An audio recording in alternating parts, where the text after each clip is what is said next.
Close your eyes for a moment. Imagine standing at the foot of a tower so tall it feels like it's reaching for God himself. Or stepping into a temple so breathtaking it's as if heaven has touched the earth.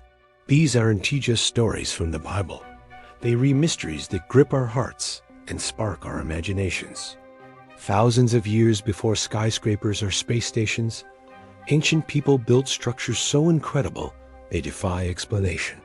The Tower of Babel, Herod's temple, Noah's Ark, Jericho's walls, and Solomon's temple, these are the Bible's greatest architectural wonders, where human dreams collided with divine mysteries. Join me on an emotional journey through time, where faith, ambition, and genius created marvels that still leave us in awe. Let's dive in. The Tower of Babel, a dream that touched the sky. Picture a world where every voice spoke the same language, united by a single daring dream. In the ancient land of Shinar, people gathered with a fire in their hearts. They didn't just want to build a tower, they wanted to pierce the heavens, to prove they could rival the divine. The Tower of Babel, from Genesis 11 to 1 to 9, wasn't just bricks and mortar. It was humanity shouting, "We can do anything." A monument to unity, pride, and defiance. This wasn't a myth. Archaeologists point to ziggurats' massive stepped pyramids that towered over ancient Mesopotamia. One, called Etemenanki in Babylon, stretched over 300 feet high, built from simple mud bricks. Can you feel it? Thousands of hands shaping clay, stacking layer after layer, reaching for the stars without cranes or machines. Dr. Lena Morates, who's walked those ancient ruins, says it perfectly. You stand there and feel their ambition in every brick. This was humanity's first skyscraper. How did they do it? Mud bricks are fragile, yet they built something so tall, so balanced, it stood for centuries. But the Bible tells us God saw their pride. He scattered their languages, their unity shattered, and the tower stood unfinished, a lonely dream in the desert. Its story still burns in our hearts, from ancient art to modern novels. It is a reminder of what we can achieve when we come together, and what we risk when pride takes over. Have you ever chased a dream so big it felt unstoppable? That's the spirit of Babel, Herod's temple, a king's gift to God. Now, let's travel to Jerusalem. 20 BCE, a king named Herod had a vision, not to defy God, but to honor him with a temple so glorious it would silence doubters. Herod's temple wasn't just a place of worship. It was a love letter to faith, carved in stone and gold. He took the modest second temple and transformed it into a wonder that left jaws on the floor. Jews, Romans, everyone. The heart of it was the Temple Mount, a massive 35-acre platform carved into Jerusalem's rugged hills. Imagine workers hauling limestone blocks, some weighing 570 tons heavier than a house. No trucks, no cranes, just raw human grit. The Western Stone, one of those giants, still stands, its edges so precise you can't slip a piece of paper between them. How did they cut stone like that? How did they move it? Dr. Elias Wren, who studied these stones for years, admits, "We've got fancy tech, but we're still stumped." The temple itself was a vision, gold-plated walls glowing in the sunrise, bronze gates gleaming, courtyards buzzing with life. Underground, hidden tunnels and ritual baths whispered of sacred secrets. It took decades, thousands of workers, and a king's ambition to prove his worth. But it wasn't just about Herod's ego. This was a place where people felt God's presence, where prayers rose like incense. Today, the Western Wall part of that platform still holds the tears and hopes of millions. Standing there, you feel the weight of faith, history, and a dream that outlived its creator. Noah's Ark, a boat built on faith. Now, let's go way back to a man named Noah, a world on the brink of destruction, and a boat that shouldn't have worked. Genesis 6-9 paints the scene. God warns Noah of a flood to wipe the earth clean. His mission?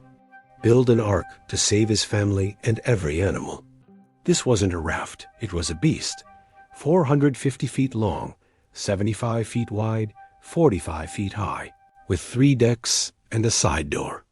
That's longer than a football field, built from wood by hand.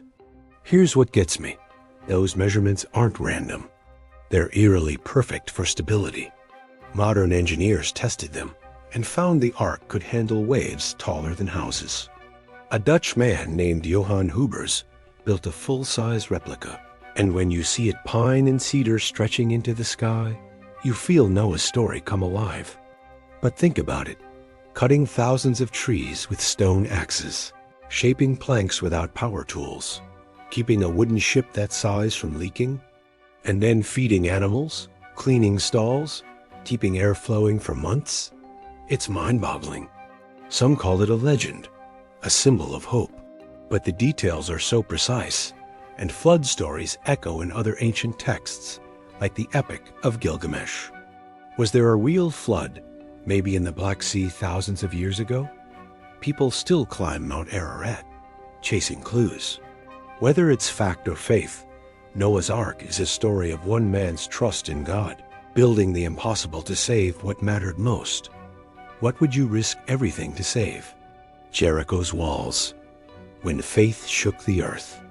Imagine a city so strong, its walls seemed to mock anyone who dared attack. Jericho, one of the oldest cities ever found, was a fortress. But in Joshua 6, the Israelites didn't bring armies or siege weapons. They marched, prayed, blew trumpets, and shouted. And those mighty walls? They crumbled like dust. A miracle or something more? Archaeologists have dug into Jericho's ruins and found collapsed walls, burn marks, signs of sudden chaos. This was a real city, just as the Bible describes. Here's the wild part. Jericho sits on a fault line. Could an earthquake have hit just as the Israelites shouted, making it feel like God's hand tore the walls down? Scientists say vibrations can weaken structures, but trumpets alone? Probably not. Still, the timing feels divine.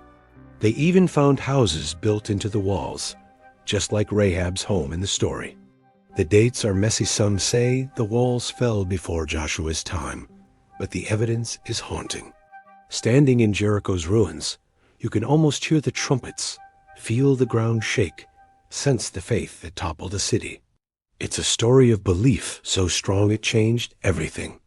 Have you ever faced a wall in your life that seemed impossible to break? Solomon's Temple, the lost heart of a nation. Finally, let's stand in Jerusalem, 10th century BCE, where King Solomon built a temple that felt like God's own home. Solomon's Temple, described in 1 Kings 6-7, was Israel's soul, a place where heaven kissed earth. Picture walls of Lebanese cedar carved with flowers, shimmering with gold. The Holy of Holies, housing the Ark of the Covenant, glowed with sacred mystery. 2 giant bronze pillars, Yakin and Boaz, stood like sentinels, and a massive bronze basin rested on 12 ox statues. This wasn't just beautiful, it was genius. Phoenician craftsmen worked magic, casting bronze and carving stone with precision we can't replicate. How did they pour tons of molten metal without modern tools? How did they haul massive stones up hills? And the biggest heartbreak, it's gone. No trace of Solomon's temple remains. The Temple Mount, where it stood, is too sacred for digging. Some say its ruins lie under the dome of the rock. Others think Herod's later temple buried it. Dr. Miriam Cohen, an archaeologist, insists the details cedar, bronze, gold, they're too vivid to be made up. Even lost, this temple shaped faith forever, inspiring synagogues, churches, and mosques. Its absence feels like a wound, but its story sings of a people who poured their hearts into a house for God. What would it feel like to stand where heaven and earth once met? The wonders that still speak. These biblical marvels, the Tower of Babel's defiance, Herod's temple's glory, Noah's Ark's hope, Jericho's walls fall, and Solomon's temple's sacred beauty, aren't just ancient stories. They're proof of what humans can create when faith, grit, and dreams collide. Were they built with lost secrets, guided by God, or something we can't even fathom? Their mysteries pull us in, make us feel small, and light a spark of wonder in our souls. What do you think? Were these wonders divine miracles or human triumphs? Drop your thoughts in the comments. I'd love to hear your take. If this journey stirred your heart, hit that subscribe button and join us for more stories that bridge the past and present. These ancient marvels remind us, when we dream big, we touch the eternal. Thanks for watching. Let's keep exploring together.